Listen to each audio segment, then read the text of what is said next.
독일 비자로 나와 있고 저희 집이 독일에 슈미텐에 있어가지고. 그럼 그 언제쯤 가셨나요? 독일에 간 때가?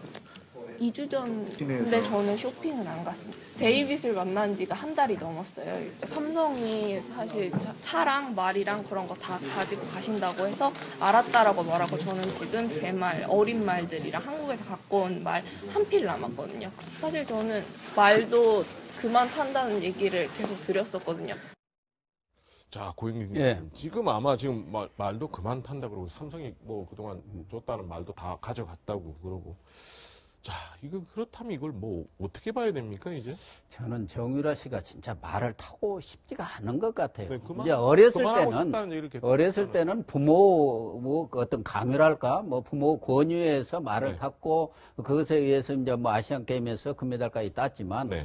본인하고 잘 안 맞았던 것 같고, 이제 또 오래 하다 보면은 네. 뭔가 슬럼프라는 것도 있고 지겨운 것도 있어서. 네. 그런데 이제 부모님 최순실 때문에 억지로 말을 탔던 것 아닌가 하는 생각이 들고. 네. 우선 500만 원 그 두 분을 주었다는데 이 돈을 최순실 씨가 주었는지 아니면 삼성에서 그 계약을 맺었지 않습니까? 네네네네. 그렇기 때문에 그 삼성에서 온 돈 가지고 무슨 뭐 그런 패드까지 다 샀다는 것 네. 보면 아마 삼성에서 주었지 않겠나 그런 생각이 들고. 우선 삼성에서 말도 다 가져갔다는 거 아닙니까? 원래 삼성에서는 220억 계약을 맺어가지고 비덱스포츠 그 전에 코레스포츠하고 계약을 맺어서 원래는 6명의 네. 그런 그 마장마술 선수들을 육성하기로 했는데 자기는 그 6분의 1, 6명 중에 하나로 알고 왔다. 지금 이런 얘기를 하고 있지 않습니까? 그렇기 때문에 이미 비덱스포츠는 파산이 됐고, 네. 그거는 이제 그렇다고 보면 삼성의 입장에서는 어쨌든 계약은 깨진 것 아닙니까? 네. 계약이 파기가 됐기 때문에 말이라든가 뭐 관련된 것을 다 가져갈 수밖에 없고. 네. 더군다나 삼성이 지금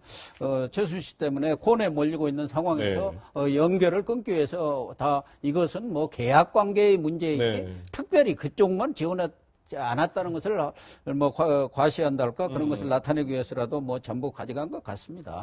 자, 김영덕 부장이 보기에 도망갈 생각은 없다고 정유라 씨가 계속 얘기를 해왔는데, 원래 집은 독일 슈미텐 쪽에 있었는데 이렇게 좀 왔다 갔다 했다면, 그리고 명품 거리를 어찌됐든 이렇게 왔다 갔다 하는 것도 지금 뭐 포착이 되고, 지금 그렇다면 이게 좀 약간 심리 상태를 저희가 좀 여러 가지로 한번 묻고 싶은 거예요.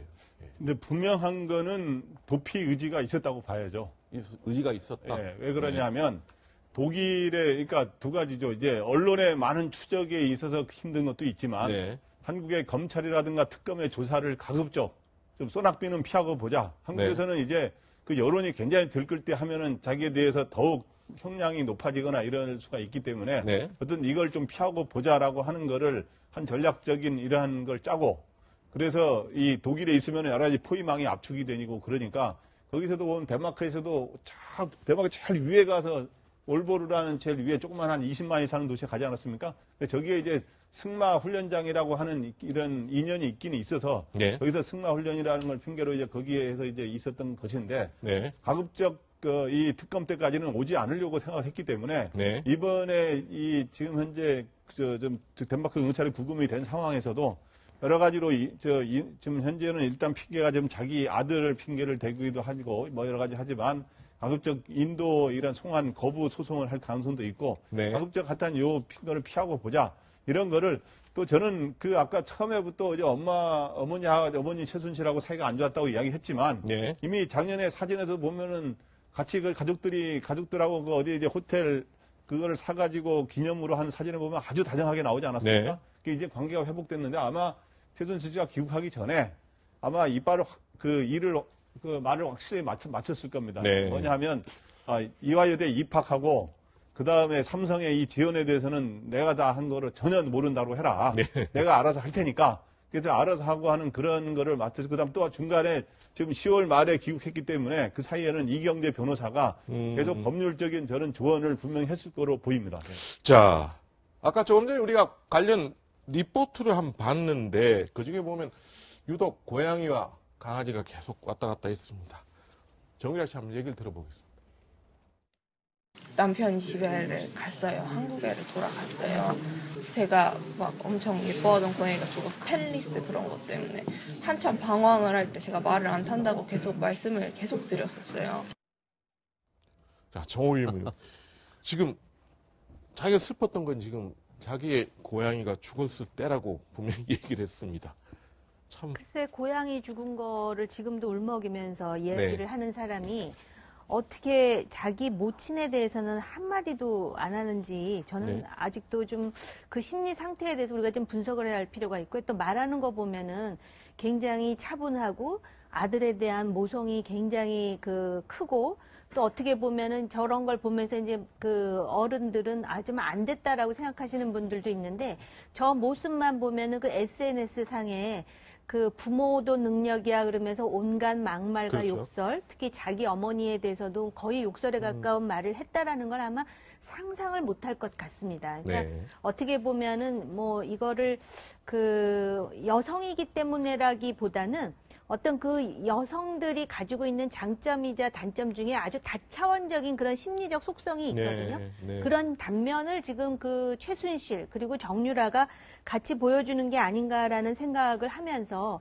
지금 저 정유라의 인터뷰라든지 지금 덴마크에서 긴급 그 구금된 상황에 대해서 최순실 측 변호사도 그렇고 뭐라고 얘기하냐면 덴마크에 있었던 것을 몰랐다. 네. 그동안 연락을 안 했다 하는 거 봐서는 네. 이거 거짓말을 좀 하고 있는 거 아닌가라는 생각이 들었거든요. 네. 왜냐하면 저렇게 몰랐다라고 하기에는 그 최순실이 처음에 그 세계일보와의 인터뷰도 덴마크에서 했다라는 그렇죠. 정황이 나타나는 네. 데다가 그거를 몰랐다 그러는데 본인이 20몇 살짜리가 마필관리사랑 보모까지 대동하면서 다니면서 집까지 구하고 이걸 혼자 다 했다라는 거거든요. 집에서 지금 살고 있지 않았습니까? 네. 더군다나 여유롭게 그 강아지 고양이가 유기견이 됐는 줄 알았더니 또 있었던 거 아닙니까? 네. 이렇게 볼 때는 지금 이거를 우리가 딱 어떤 일관성 있게 단 한 측면만 봐서는 안 되고 굉장히 다차원적인 측면이 있는데 분명히 조력을 받은 거는 확실하고 네. 현재 변호사가 있든 없든 간에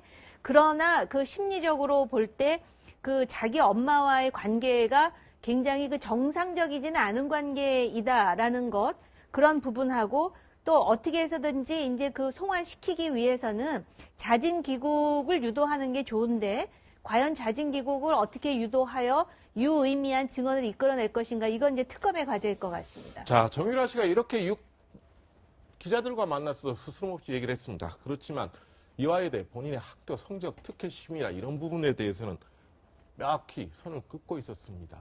한번 들어보겠습니다. 2015년도에 F합격을 그 2016년도에도 당연히 F합격을 받고 그대로 재적이 될 줄 알았는데 2016년도에 제가 학교를 입학하고 나서 처음으로 그 리철빈 교수님이랑 시경 총장님 학교에 가서 봤어요. 어머니랑. 그러고 저는 먼저 왔고 어머니는 그러고 난 다음에 저도 아예 몰랐는데 실적이 나온 거예요. 그래서 저는 중간에 어떻게 된 일인지는 잘 모르고 저는 회사 일 같은 건 아예 모르는 게 어머니랑 완전히 사이가 틀어져서 아예 연락을 안 할 때였어요. 저는 신림동에서 살고 어머니는 강남구에 살고.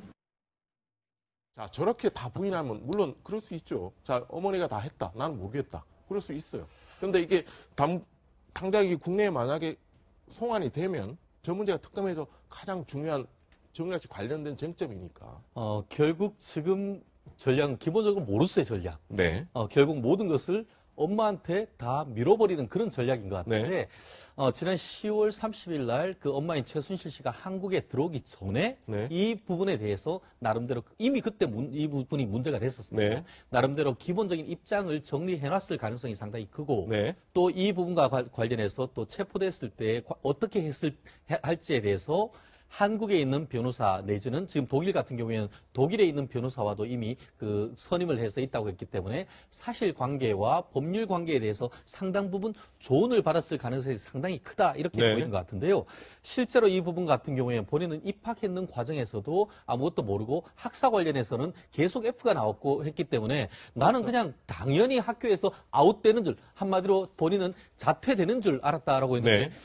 알고 봤더니만 이렇게 돼 있는 것은 결국 엄마가 어떤 것을 했는 것이 나는 전혀 모른다라고 네. 하는데 결국 앞으로 어떻게 했습니까? 결국 한국에 들어온다고 하면은 한국에 들어와서 이대에서 다녔던 사람 또 실질적으로 그 어떤 그 대리 시험 출석을 하고 시험을 쳤다고 의심받는 사람과의 어떤 대질 신문이 있을 것이고 네. 그 과정에서 이 진술에 이 정유라 씨의 말이 맞는지를 확인하는 절차가 있을 것 같은데요. 과연 정말 모르는지 실질적으로 네. 한 가지 말씀 더 드리는 거는 입학 과정에서 본인이 어떻게 했습니까?